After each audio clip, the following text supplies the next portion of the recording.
représentation d'une grandeur sinusoïdale. Donc, soit une grandeur sinusoïdale U de t donnée par U max cosinus oméga de t plus phi u. Donc, on va la représenter ici.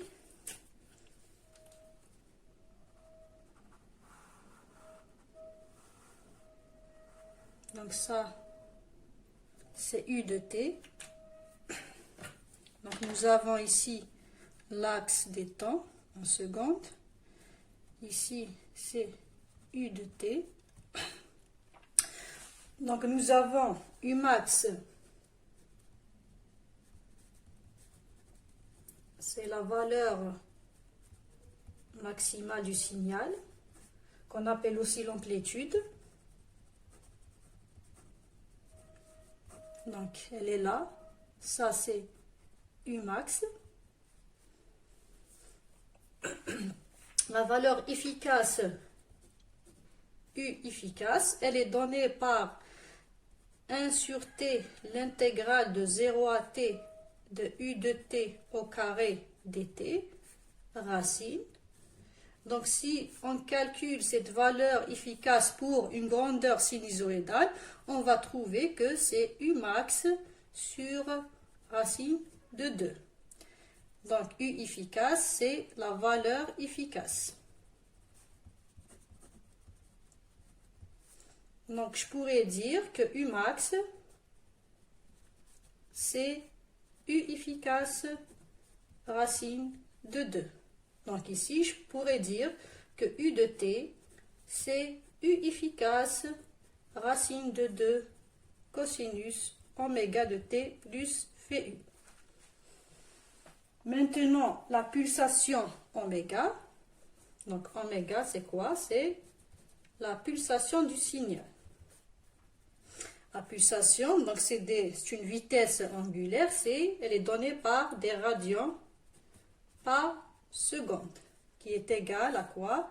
Oméga, donc elle est donnée par 2πf ou bien 2π sur la période t. T, c'est quoi? Donc, c'est la période. Où est-ce que je vais trouver la période? Donc, la période, je la trouve entre deux maximums. Donc, ça, c'est la période T. Ou bien, je peux la trouver aussi entre deux points.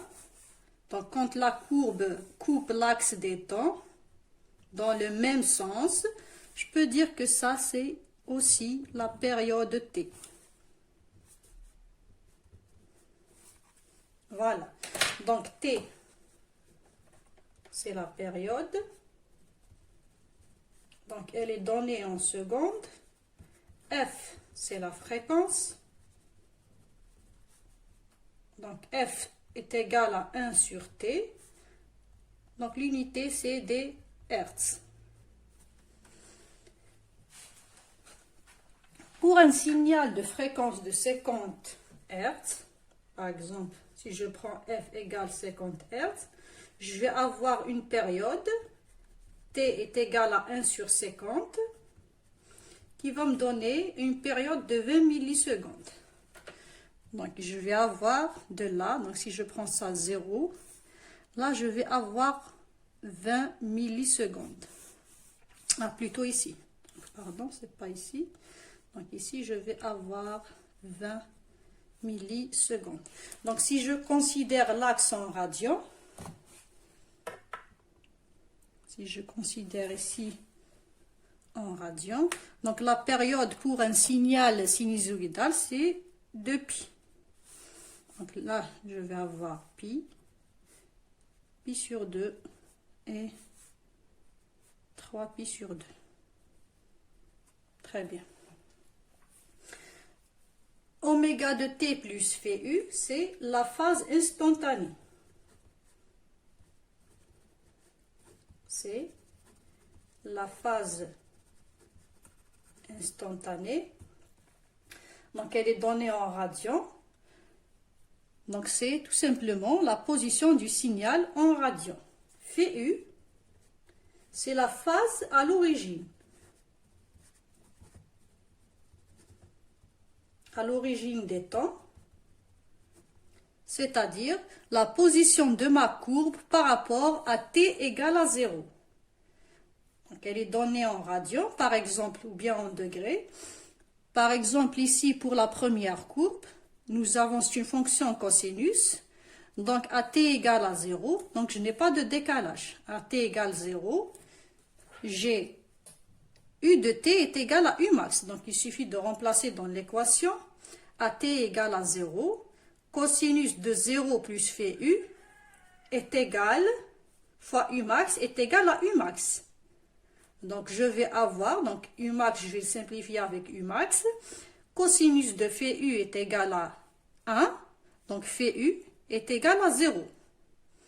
Donc, ici, puisque ma courbe, elle est à l'origine, donc l'expression de u de t, donc je vais l'écrire ici, ça va être u max cosinus oméga de t plus 0. Par contre ici, donc on va prendre l'exemple d'une courbe retardée de pi sur 6 .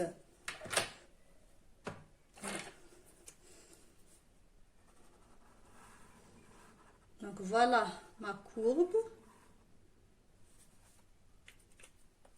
Je vois qu'elle est retardée de là à là de pi sur 6. Donc elle est décalée de pi sur 6 par rapport à l'origine. Donc comment est-ce que je vais écrire? Donc dans ce cas-là, puisque c'est en retard, phi est égal à moins pi sur 6. Donc l'expression de u de t ici, ça va être u max cosinus oméga de t moins pi sur 6. Donc notre courbe, elle est en retard par rapport à t égale à 0 d'un angle pi sur 6.